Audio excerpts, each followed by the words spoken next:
This story is titled, My Mom Kicked Me Out of the House Because My Stepfather's Children Hated Me, but when they found out the house was mine, they started begging me to let them stay. Hey everyone, before we jump into today's video, big news. I've launched a new Reddit channel.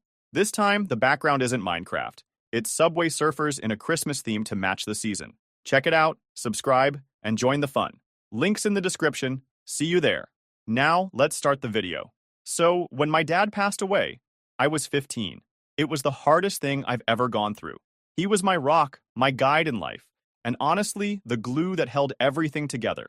The house, the family, the structure, everything felt like it was built around him. And then, just like that, he was gone.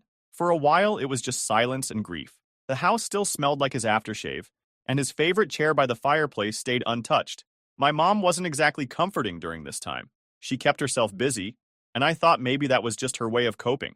But then, not even 6 months later, she drops a surprise. She's seeing someone. Enter Dan. The guy was a total mismatch for her. My dad was meticulous and thoughtful, the kind of man who kept receipts from a decade ago just in case he needed them. Dan, on the other hand, was loud, messy, and, let's be real, jobless. The kind of guy who thinks he's charming just because he knows a few jokes. Before I could even process that she was dating this dude, they were married. Yeah, married. Within months of my dad's death. No small ceremony, no family discussion, nothing. Just a quick courthouse wedding. And suddenly Dan and his 2 kids, Lily and Kyle, were moving into our house. Now, imagine this. I'm still grieving my dad, trying to hold on to some sense of normalcy. And here comes Dan with his kids, acting like they've been here forever. Lily, the older one, was your typical spoiled stepsister. She had this permanent eye-roll attitude like the world revolved around her. Kyle, her younger brother, just followed her lead. Together, they made it clear I wasn't welcome in what was still technically my house. Dan, though, was the worst of them all. He'd plop himself in my dad's chair, like it was his throne, and bark orders at me like he owned the place. Hey, grab me a soda! Or turn the TV to the game. And my mom, she just let it happen. He's trying to make this a family, she'd say.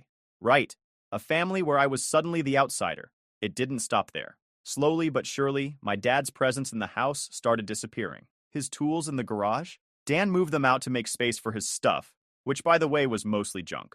My dad's favorite mug? Replaced with Dan's oversized novelty cups. His chair? Dan took that over too, calling it his spot. Then came the day I noticed something truly heartbreaking. My dad's wedding photo was gone from the living room mantel. In its place was a photo of my mom and Dan from their rushed wedding.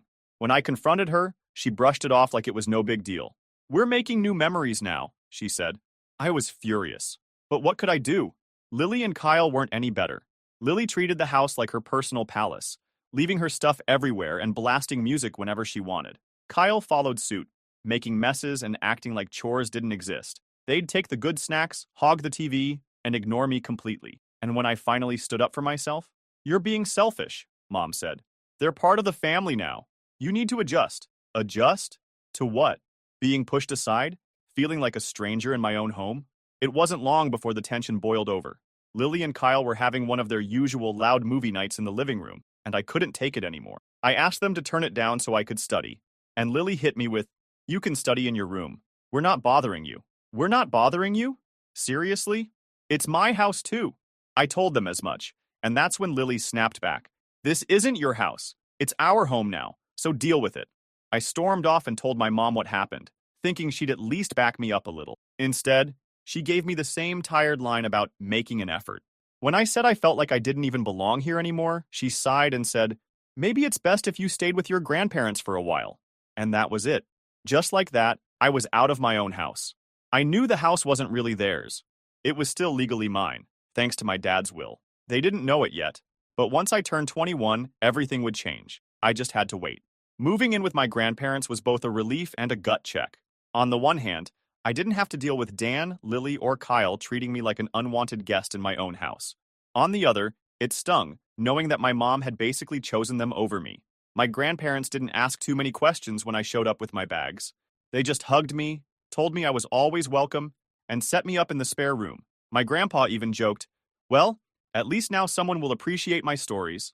And honestly, that helped lighten the mood. For a while, I tried to convince myself that things would get better. Maybe my mom would wake up and realize what she'd done, or Dan would miraculously turn into a decent person. But the updates I got from her painted a very different picture. She'd call once a week, acting like everything was great. "Oh, Dan installed a new shelf in the garage today," she'd say. Or, "Lily made us all dinner last night. It was so sweet." Meanwhile, I knew Dan wasn't paying for anything. My mom was footing the bills, and Dan was just riding along. The worst was when she casually mentioned that Lily and Kyle were getting their own rooms. "We're turning your old room into Kyle's gaming space," she said, like it was nothing. My old room, the one I'd grown up in. Now it was Kyle's. I couldn't hold back. "So, you're just erasing me from the house?" I asked. She laughed nervously, like I was overreacting. "It's not like that. You're always welcome to visit." Sure, I was welcome, as a guest. What really pushed me over the edge was the next phone call. My mom didn't even bother with small talk. "So, Dan and I were thinking," she started, which was already a bad sign. "It might be a good idea if you give one of the properties your dad left you to Dan." I had to pause and make sure I heard her right. "You want me to give one of Dad's properties to Dan?" "Just one," she said, like it was no big deal. "It would help him feel like this is his family too." I couldn't believe it. "Mom, you do realize those properties are for my future, right? Dad left them to me for a reason." She sighed, annoyed, like I was the unreasonable one. "Dan is trying so hard to make this family work. This could really bring us all closer," I snapped. "Closer? You kicked me out of the house for them? And now you want me to hand over part of Dad's legacy to a guy who hasn't worked a day in his life? No way." She didn't call me selfish outright, but the tone was there. "You need to think about what's best for everyone, not just yourself," she said before hanging up. After that, I stopped answering her calls for a while. Living with my grandparents became my safe zone. They didn't hover, but they made sure I was okay. My grandma would slip snacks into my backpack when I wasn't looking, and my grandpa always found reasons to include me in whatever project he was working on. They gave me space to vent when I needed it, but never pried for details. At school, I threw myself into studying and hanging out with friends. It wasn't like I was trying to distract myself from the situation. Okay, maybe a little. But I realized that being around people who actually valued me made a huge difference. My grandparents' house felt more like home than my mom's ever did after Dan moved in. The calls from my mom didn't stop, though. She'd leave voicemails trying to guilt me back into her world. "I miss you," she'd say. "Why don't you come over for dinner this weekend? Dan's making his famous chili," as if sitting across the table from Dan and his kids was some kind of treat. It wasn't just my mom either. Relatives started chiming in. "You need to forgive your mom," one aunt told me. "She's just trying to do what's best for everyone." Another uncle said, "Family is family. You have to let this go." But none of them offered to take me in when my mom kicked me out. Funny how that works. Despite all of this, I kept reminding myself of one thing. Once I turned 21, everything my dad left me would officially be mine. The house, the properties, the savings, everything. Dan and his kids might think they'd settled in for good, but they didn't realize their time was running out. I started quietly planning for the day I could take it all back. I didn't tell my mom, of course. The less she knew, the better. I started researching renovation options for the house and even looked into rental prices in the area. My grandparents noticed, but they didn't ask too many questions. "You're planning ahead," my grandpa said one evening, nodding approvingly. "Your dad would be proud of that." That simple comment hit me harder than I expected. My dad had planned everything so carefully to make sure I'd have a future, and I wasn't going to let anyone, including Dan, take that away. For now, I played the waiting game. Mom and Dan were living it up in my dad's house, thinking they had all the time in the world. But in the back of my mind, I knew the clock was ticking, and when the time came, they'd have to face reality. When my 21st birthday finally came around, I didn't throw a big party or anything. There wasn't time for that. This was the day I'd been waiting for since I left my mom's house. Everything my dad left behind was officially mine now. No more waiting, no more playing nice, and no more watching Dan and his kids live rent-free in what was supposed to be my future. I started by calling my mom to let her know my plans. Honestly, I wasn't expecting much from the conversation, but I wanted to at least give her a heads up. "Hey, Mom," I said, trying to keep things civil. "I just wanted to let you know I've decided to renovate the house." There was silence on the other end for a few seconds before she said, "What do you mean, renovate?" "I mean, I'm getting the house ready to rent out. It's officially mine now, so I'm moving forward with the plans I've been making." She didn't even try to hide her annoyance. "This is our home. How can you just kick us out?" I almost laughed. "You mean my home? The one you kicked me out of years ago so Dan and his kids could take over? That house?" "Don't be dramatic," she shot back. "You're always welcome here. This isn't about that. It's about family. Dan and I have worked so hard to make this a home, and now you're just taking it away?" I wasn't about to get dragged into some guilt trip. "You've got 2 weeks to figure something out," I told her. I'll be sending contractors in after that. She tried to argue, but I wasn't having it. I hung up before she could throw in any more excuses. The first thing I did was call a locksmith. I wasn't about to risk Dan and his kids turning this into a standoff by refusing to leave. The locks were changed within 2 days, and I made sure I had every key in hand. Of course, that didn't sit well with them. The day they came back from whatever trip they'd been on, my phone started blowing up. First, it was my mom. Her voicemails were a mix of angry yelling and fake crying. "How could you do this to us?" she wailed in one. "This is our home." Then came the calls from Dan. He tried to play tough guy, but it was honestly laughable. "You can't just kick us out like this," he barked in one voicemail. "We've got rights." I didn't bother responding to either of them. Instead, I texted my mom. "You have 2 weeks to move out. That's more than fair."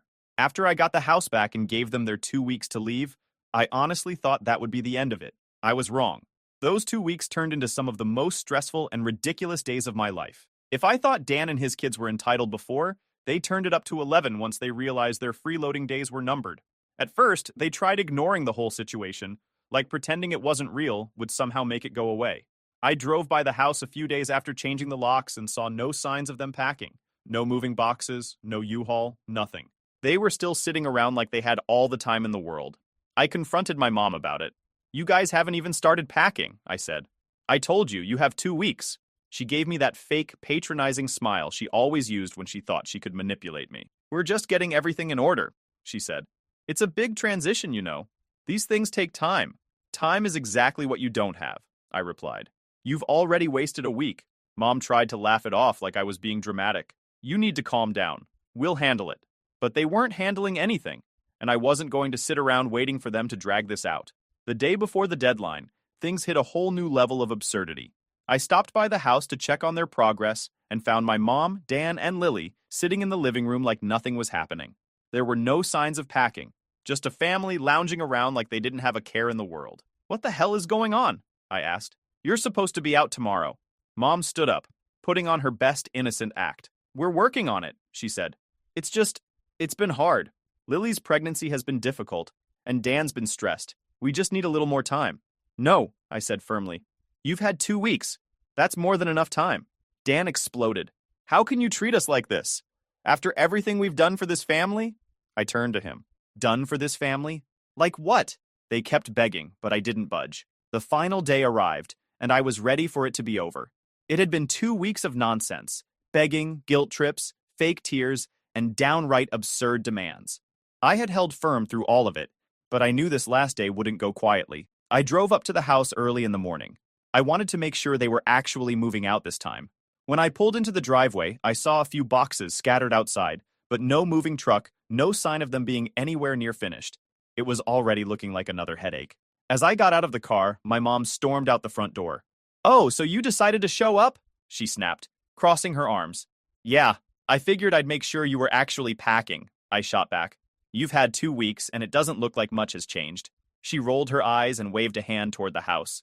"We're working on it, okay? Moving is hard. You wouldn't understand." I stepped up onto the porch, trying to keep my cool. "What's hard to understand? I even gave you that much time when I didn't have to.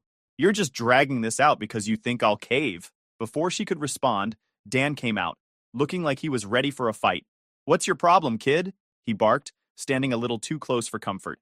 "We've got nowhere to go, and you're over here acting like a big shot. You think this makes you a man, throwing your family out?" I crossed my arms and stared him down.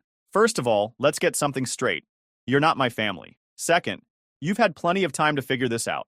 If you're still here when the movers arrive, that's on you."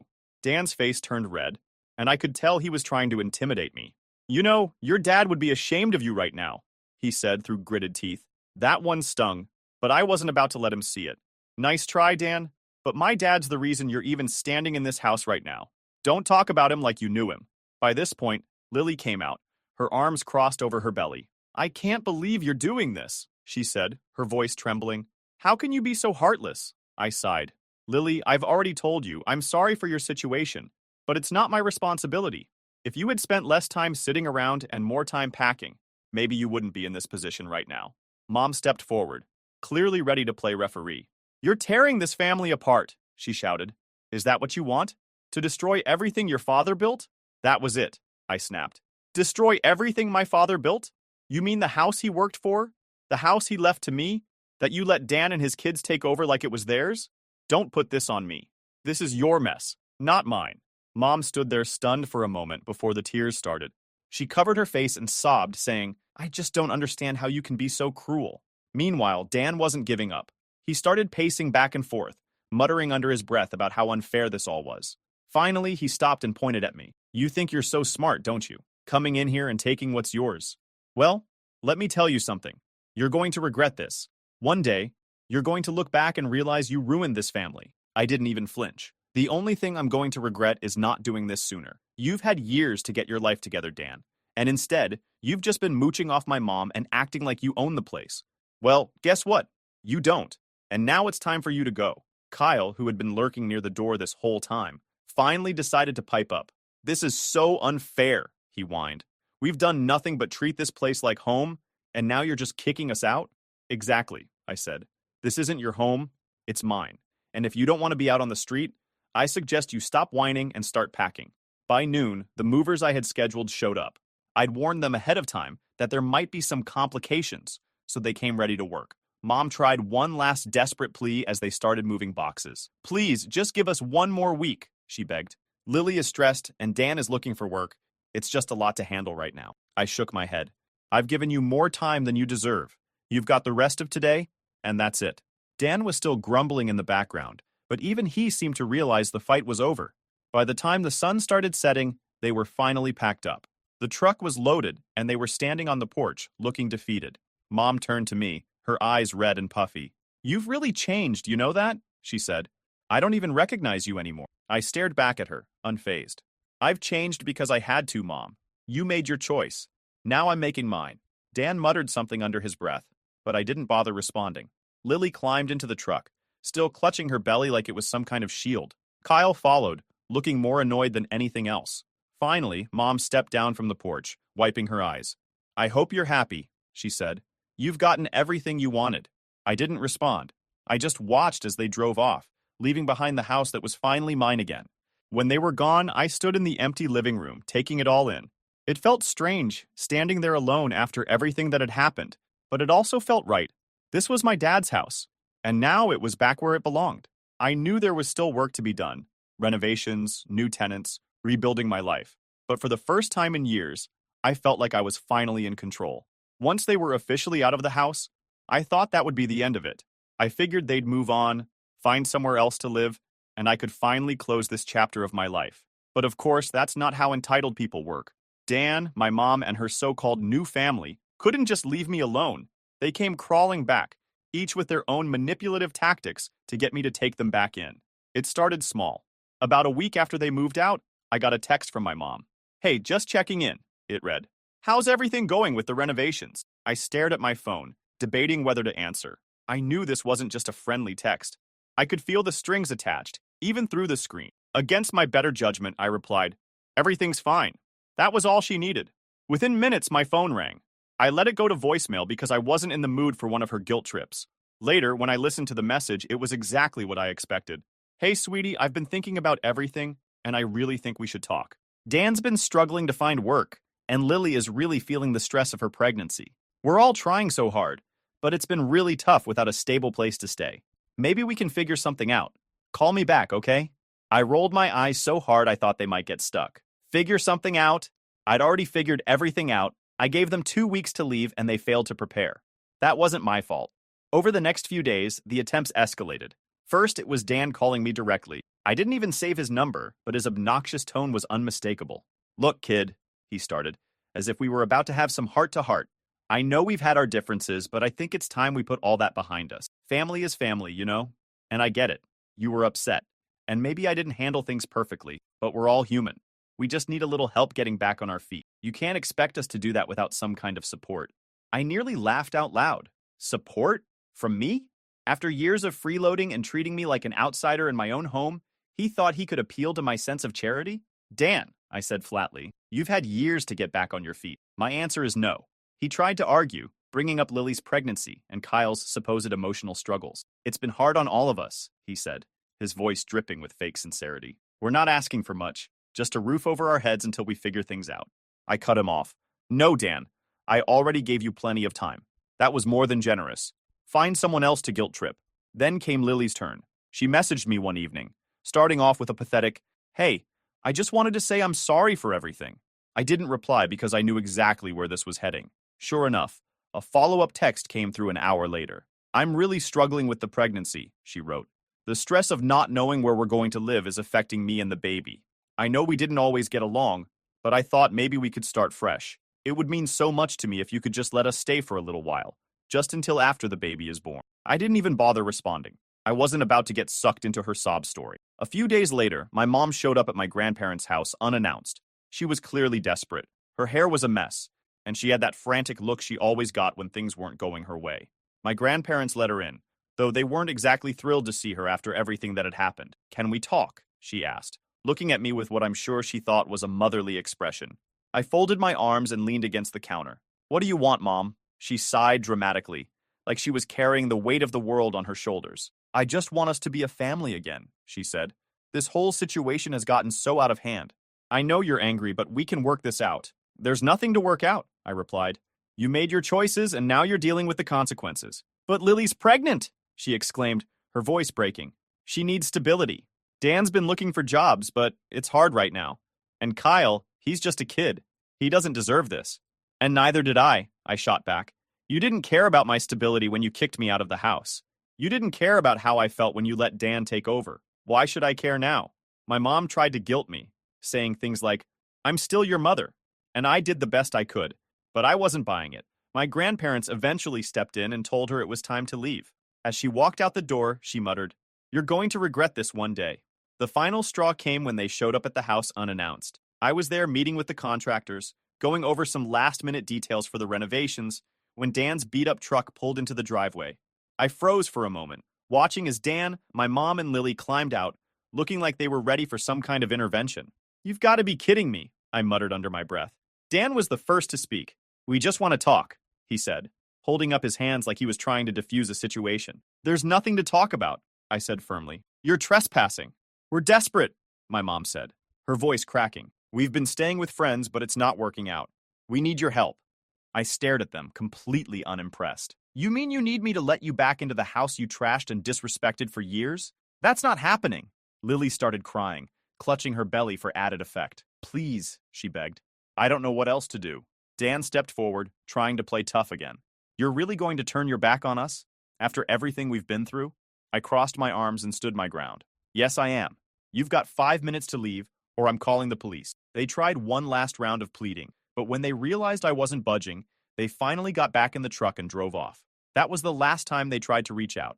I heard through the grapevine that they'd moved to a tiny apartment across town, and honestly, that was fine by me. They were no longer my problem, and I could finally focus on moving forward with my life. One thing's for sure, I'm not letting them back into my life, no matter what sob story they come up with next. I'll update you all if anything changes. Something tells me this isn't the last I've heard from them. Update. Well, I knew it wouldn't be long before my mom came back around. Like I said in my last post, people like her and Dan don't just disappear quietly. But even I didn't expect what happened next. A few weeks ago, I got another message from her. This one wasn't like the others, though. There was no guilt trip, no manipulation, no desperate pleas to let them back into the house. It was short and to the point. "Can we talk? I owe you an apology." At first, I didn't respond. I mean, what was there to say? An apology now? It felt pointless. But then I figured, what the hell? I was curious. We met at a coffee shop near my grandparents' place. I kept it public because I didn't want this turning into a scene. When I walked in, she looked different, tired, worn down. Not the confident, smug version of my mom I'd grown used to. She started talking before I even sat down. "I need to apologize," she said, "for everything." I didn't say anything, just nodded for her to keep going. She took a deep breath and continued. "I made a lot of mistakes, and I didn't see it until now. Dan, he's not who I thought he was. Apparently, things had gone south for her and Dan after they moved out. Without the house, the stability, and the free ride, Dan had shown his true colors. According to her, he'd become angry, controlling, and completely different from the man she thought she married. "He treated me well when we were in the house," she said, her voice shaking. "But once it was gone, once I didn't have anything else to offer, he changed. He blamed me for everything, for losing the house, for not finding him a job, for Lily's pregnancy stress. He yelled at me constantly, made me feel like everything was my fault." She paused for a moment, then added, "We're filing for divorce." I wasn't surprised. I mean, Dan was always a leech. The only reason he was ever nice to her was because he was benefiting from the situation. Once that was gone, so was his facade. After spilling all of that, she looked at me, her eyes full of tears. I should have seen it sooner. I should have listened to you. But I was so caught up in trying to build this new life that I didn't realize what I was giving up. I lost you, and I don't blame you for hating me. I leaned back in my chair, letting her words sink in. I could see the regret on her face, and honestly, part of me wanted to feel sorry for her. But the other part, the part that remembered being pushed out of my own home, wasn't ready to forgive so easily. I don't hate you, I said finally. But you made your choices, Mom. You chose Dan and his kids over me. You let them treat me like I didn't matter. And now, years later, you're coming to me because things didn't work out with him. Do you really expect me to just forget everything that happened? She started crying, which only made me more uncomfortable. I'm not asking you to forget, she said. I want a chance to make things right. I know I can't undo the past, but I want to fix our relationship. I thought about it for a long time. I could tell she was genuinely sorry, but an apology doesn't erase years of hurt. I appreciate the apology, I said, but I'm not ready to let you back into my life. You've burned too many bridges, and I'm still working on rebuilding my own future. I don't have the energy to deal with everything that comes with fixing this. She looked devastated, but she nodded. I understand, she said softly. Before she left, she brought up the house. I know you're renting it out now, but if you ever decide to live there again, just know I'd love to visit someday. Maybe things can be different. I shook my head. The house isn't for us anymore, Mom. It's for me to build my future. That's what Dad left it for, and that's what I'm going to use it. She nodded again. Her shoulders slumped, and left without another word. Since then, I haven't heard much from her. She sends the occasional text, but I haven't responded. Honestly, I'm not sure if I will. I don't hate her, but I also don't trust her. The damage she did isn't something that can be undone with a few tears and an apology. As for the house, the renovations are officially done, and the tenants are moving in next week. It's beautiful now. A far cry from the chaotic mess it was when Dan and his family were there. Every time I walk through it, I feel like I'm honoring my dad's legacy in the best way possible. If my mom is genuinely working on herself, good for her. But I've learned to protect my peace and prioritize my future. Letting her back into my life, into my house, isn't part of that plan. I guess the lesson here is that some apologies come too late. You can forgive someone without giving them the power to hurt you again. And that's exactly what I'm doing. Moving forward, one step at a time, and leaving the past where it belongs. Thanks for sticking with me through all of this, Reddit.